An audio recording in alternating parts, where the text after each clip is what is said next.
Haven't uploaded for a while because my phone was dying. So this is a new replacement. Done a couple of mods, which I'll go through in a sec.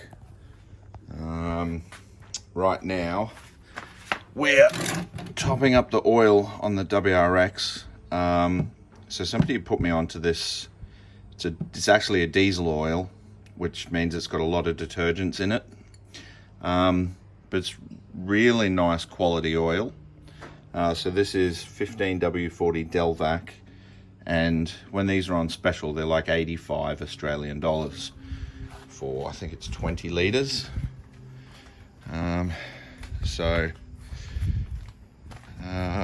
Before my last upload, what I did was got a new strut brace for this car, and in fact we got a new, can you see it? Oh yeah, in the back there we got a new front sway bar just there. It's grey. One finger, just there. The grey new sway bar with the gold end links. Got that strut bar, front sway bar, and then we also have a adjustable white line rear sway bar. So I do need to adjust it.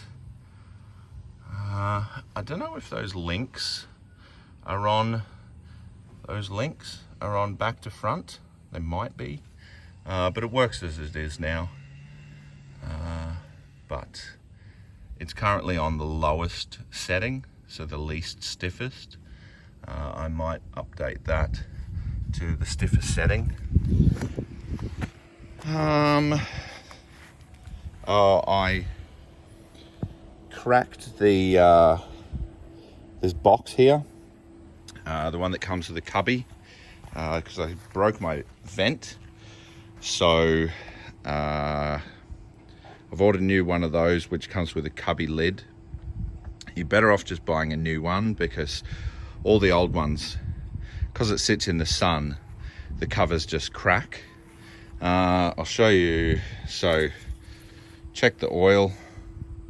Bring it over here so we don't drip everywhere, but it's not even registering. Now, one thing to make note of is that we're on a decline. So ideally you should be doing this on the flat.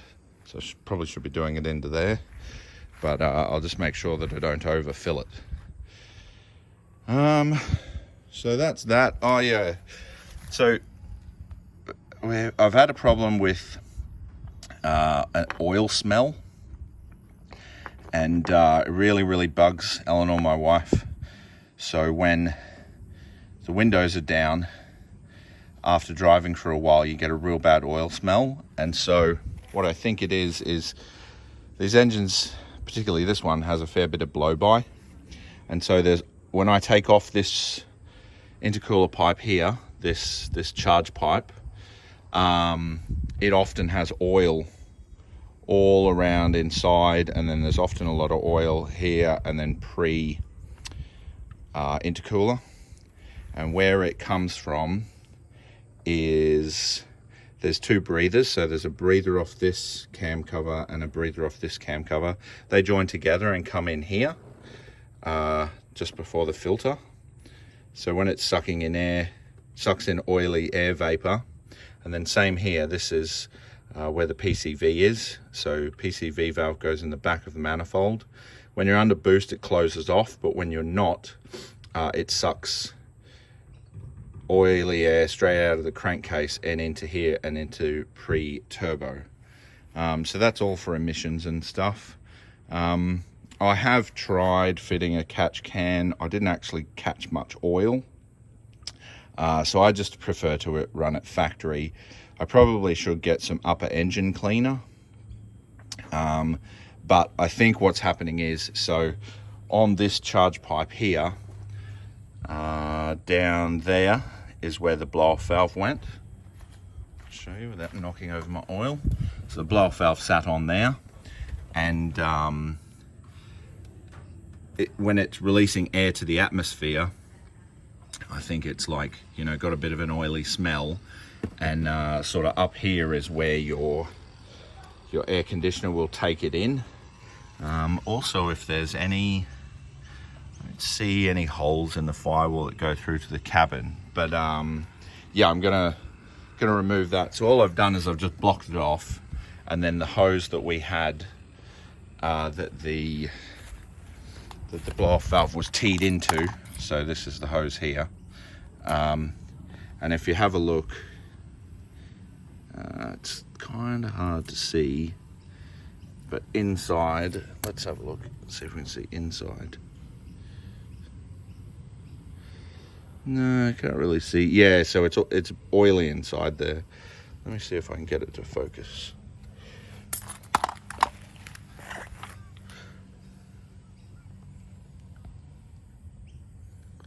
It's not going to focus.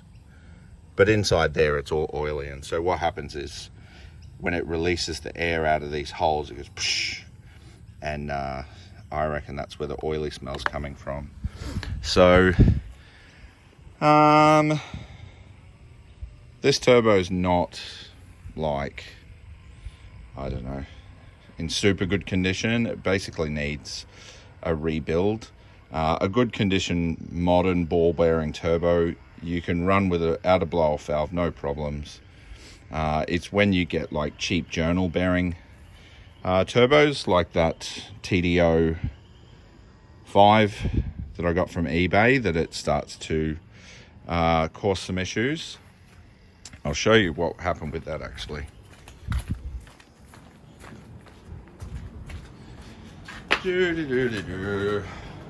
Oh yeah, we got the engine for the blue car.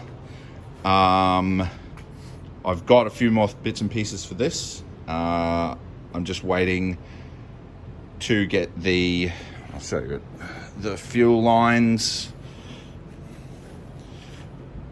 There we go. So I'm waiting to get the hose to make these fuel lines, and then I'm still deciding whether or not I just run the standard factory coil on plug with the leads, or the factory coil with the leads, or I go to individual coils, and whether or not I use Subaru coils, or I put up the money and I do R35 coils, which is what we run on that thing there. So anyway, turbos. So this $200 turbo, it's a journal bearing. Don't know whether you can see that. I'm trying to hold the camera steady. But essentially, it moves up and like radially. Has no in and out play, but this was a $200 turbo and it spins fine. $200 turbo I ran with no blow-off valve, and if I was to put it back on, I'd still run no blow-off valve.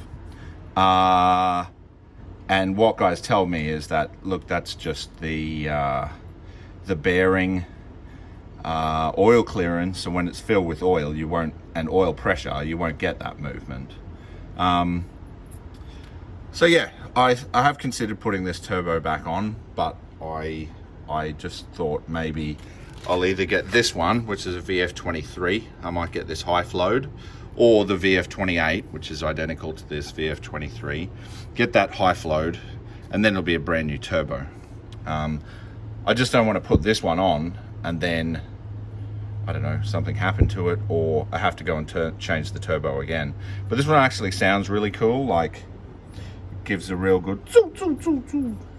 So who knows, I may even just put this one back on temporarily, but for now we're just going to run the STI turbo with no blow-off valve. Haven't done much to this, although if you look here, one wheel stays in the guard. This one sticks out of the guard slightly. I couldn't figure out why until I looked into the uprights that I've got. This is the old one that was on the non-driver's side, and then this is the one that is now in there. Basically, I need to put this one in the driver's side. They're both slightly different, so if we line them up,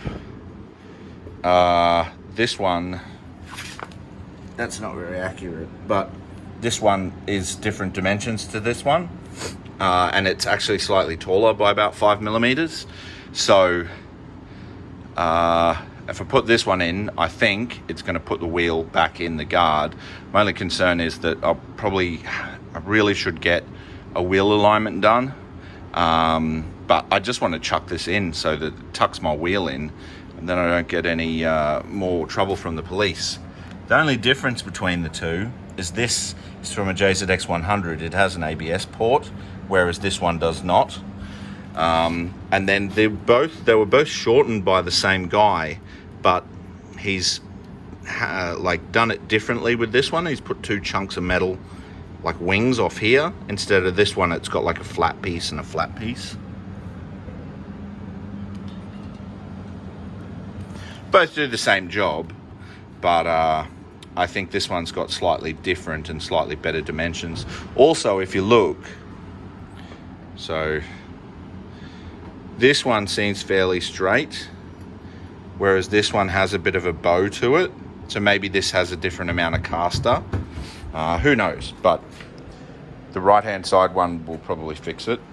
Oh, also, this is the bumper for Ollie's Soarer, which is out the front. I'll show you it. So I bought my stepson a 2JZ Soarer. There it is there. Looks quite nice. So it's NA 2J non-VVTi. So it's essentially a turbo engine with higher compression pistons. So we'll probably eventually turbo that. He's gone to live with his dad, so I've got a job of fixing some things up with that.